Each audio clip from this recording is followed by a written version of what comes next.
Welcome back to the Gardening with Joe and Holly radio show. Happy you tuned in to the program today. Moments away, Christie Purifoy will be with us, but first, a word from Rise Gardens. Rise Gardens is a revolutionary hydroponic gardening system for your home. Instead of food traveling hundreds or even 1,000 miles before it hits your plate, harvest the veggies, herbs, and greens you need for dinner tonight in the comfort of your home. No green thumb knowledge required. Gardening made easy with the Rise Gardens app. Step-by-step guidance from seed to harvest. A complete garden on a shelf comes with everything you need to grow healthy and the freshest food for you and your loved ones. Fully customize your garden to your needs and preferences. For more information to get your Rise Gardens, visit risegardens.com. Holly, let's go to the hotline and bring in our guest for this week. Christie Purifoy is an author, writer, gardener, and loves to grow gardens and community. She has written 2 memoirs and also co-hosts a podcast. Welcome to the program, Christie. Thank you so much. Well, we thank you for taking time out of your day. Not only you're about to educate Holly and myself, but all of our listeners. And I'll start with this. As gardeners, we do a lot of things solo or maybe with our families. How do you encourage gardeners to build a community and have a genuine connection? Oh, right, because community is so important, if only because I think we need real people to encourage us when it gets hard, to answer our questions, to take some of our zucchini. But seriously, going to the internet with a gardening question, it's like drinking from a fire hose. It's so overwhelming. So we need real people. So I suggest local garden clubs, classes. We have classes at Botanical Garden in my area. There's also online gardening communities.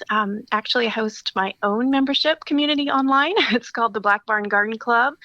And lastly, I think my favorite way to grow community, host a garden party. It doesn't have to be fancy, but just those 2 words, garden and party.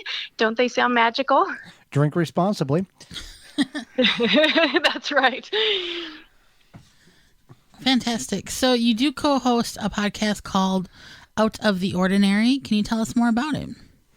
Yeah, I really think that we gardeners, we know that ordinary life is extraordinary. So for going on almost 5 years now, my co-host Lisa Jo, who's a longtime friend, she's also a writer and an author, she and I have been trading stories about ordinary life in order to help our listeners grow, and that's the key word, a daily life that matters. So it's not a gardening podcast, but I can't help but talk about my garden all the time because it has taught me so much and just enriched my life in so many ways. So ordinary life, it's good soil for building really extraordinary lives. So it's kind of like a positive motivation podcast type of thing? Exactly. Okay. All rooted in conversation between 2 really old friends who can talk about anything. It sounds very peaceful and just encouraging, so that's awesome. That's our hope. Yeah, we really want to help our listeners not seize the day, but see the day. When we have the right perspective, when we see the goodness that is already present, it really does change everything. Amazing. So you have written 2 memoirs. Tell us about each of them and maybe something that would intrigue our listeners to either read one of them or both of them. Yeah, so that's right. In addition to my 2 most recent garden book releases, I did write 2 memoirs. In the first, it's called Roots and Sky. I explored my love for home, for garden, for a rooted life. It tells stories from the first 4 seasons in our old farmhouse here in Pennsylvania. And then my second memoir is called Placemaker, and it's a memoir organized around the special trees that grew in each place that I have ever called home. And it's a book about putting down roots, even if you'll be moving on again. Well, there is a proverb of some sort that says, blessed is the man who plants a tree but never watches it grow, or something like that, isn't it? Yes, that's so important. Yes, I love that. So while you have these memoirs, you said you did have 2 other books as well, gardening books. Mm-hmm. Yeah. You want to touch on those? Yeah, so I have two. One just came out actually this spring, one a year ago. The first is Garden Maker, and it is all about the magic of the garden. It is a full color book, my essays, photographs from my own flower garden, and it's really about the wonder and the magic of growing flowers. And then the most recent one is called A Home in Bloom. And this book is all about bringing the goodness of the garden into our homes all 4 seasons of the year in order to really bring them to life. Sounds wonderful. So many people find peace in the garden, as do you. I know myself, I do as well. What are some ways that you continue to renew that peaceful feeling season after season, year after year? Yeah, that's a good question because I do think that piece is something that needs regular renewal. I think even gardeners need a fallow season like our soil. And so I feel really blessed to garden in a place with a real winter. It makes it clear when my rest period is. By the end of a growing season, like many gardeners, I feel worn out. I am not even sure I can keep doing it. But then over winter, I feed my love for gardening by reading gardening books, poring over, my seed and plant catalogs. I also watch a lot of Gardener's World on the BBC with Monty Don. And I think in these ways, I sort of remember what it is to dream again and to be hungry for my garden, for the food I grow, the flowers. And usually that means by spring, I know again how much I need it so that even if it gets hard in summer, it gets hot, the weeds get out of control, I know how much I need it. I know that I won't always have it. And so I can persevere. And when I persevere, that piece is there at the end of a hard day's work. And I'm so grateful. Now, you brought up Monty Don over in the UK on the BBC. For people in the United States who are not familiar with that name, he is basically the go-to garden guy when it comes to anything gardening, isn't he? He is, and he's been such an encouragement to me because he does have that really peaceful presence in his garden. So yeah, I watch old episodes, wherever I can find them on the internet since I'm not in the UK. But just that really peaceful, calming feeling of that show is so important because gardening can be, we can reduce it to a list of chores and to-dos and busyness. And I know sometimes I'm just running around my garden, but just the feel of that show reminds me to, well, I guess to sit and smell the roses, listen to the bird song. I always think about that verse, for everything there's a season and a time for every matter under heaven. And I think about how, especially as I get quote unquote older, how I appreciate the feeling of the turning of the seasons and the renewal or whatever it may be for that season, or the slowdown of the late fall and the winter.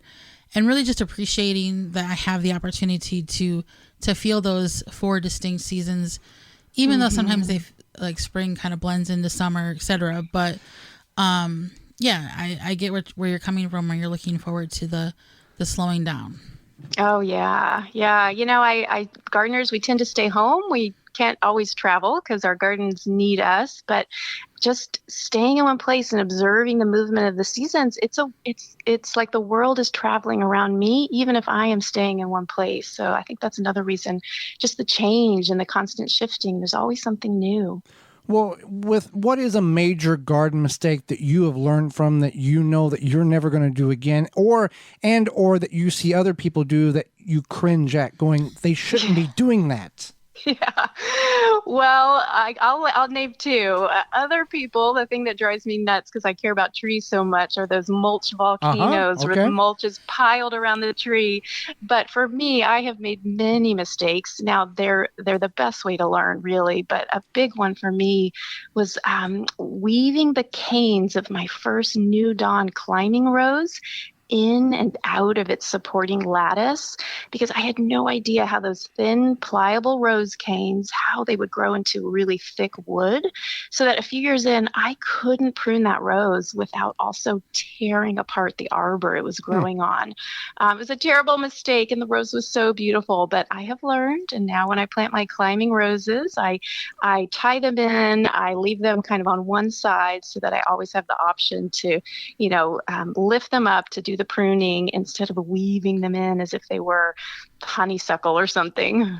Well, these people and these who make the volcanoes with the mulch around the trees. These are people that should know better. These are people that own businesses. Yes, exactly. Yeah, and I think that's why I don't mind calling them out, because they are not just, home gardeners doing their best, but they are professionals and they should know better. And you've seen this too in the professional realm of landscaping. It's go, go, go, next job, job, don't care. Yeah. That's the problem. Yeah, you're right. And really good gardening is rooted in a relationship with a place. It's when we care for our place. I think that's what makes us good gardeners. Well, a lot of people have lost that careness that is needed. Yeah. When you're up in Pennsylvania, and what do you find as a challenge for you to grow? What is something that you've struggled with that you're going, I probably shouldn't try this again, but I'm going to?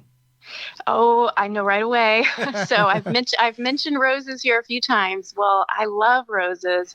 I love especially the David Austin English roses that bloom all summer. But what I have found is I don't live in a great climate for roses. Such high humidity.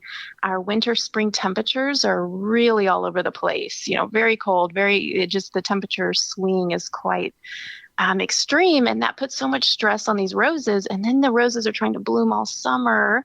So I can keep them going for a few years, maybe if they're in a protected place, but generally they are just going to get really unhealthy for me a few years in, because they're giving so much and they're struggling against, so much. I didn't even mention the Japanese beetles. Oh, yeah. So what I've started to do is to plant more and more of the one-time blooming, the heirloom roses, because they give such a show. And then they are just a sort of nice green shrub, and the beetles don't even notice them. And then I get to look forward to them next spring. And yet, even though I've admitted all of this, I am still buying those David Austin roses. I can't stop myself. Now are you planting? So are you planting these roses in the ground as a long term, or you're in containers, or both? I do both. Lately, though, I'm tending to do more in containers. I can put them in a sheltered spot. I can enjoy them for a few years and then not feel quite so bad if they end up on the compost pile. And they're gorgeous in containers. Mm-hmm. Yeah. Yeah, roses definitely can be versatile, that's for sure. So how can people find out more about you? We really enjoyed having you on the program. And how can our listeners find out more about you? Oh, I'm so glad. Well, my one-stop shop is ChristiePurifoy.com. So that's ChristiePurifoy. And on my website, folks can sign up for my weekly newsletter, find links to my social media like Instagram, learn more about all my books, podcasts, all of it. That's probably the best place to head.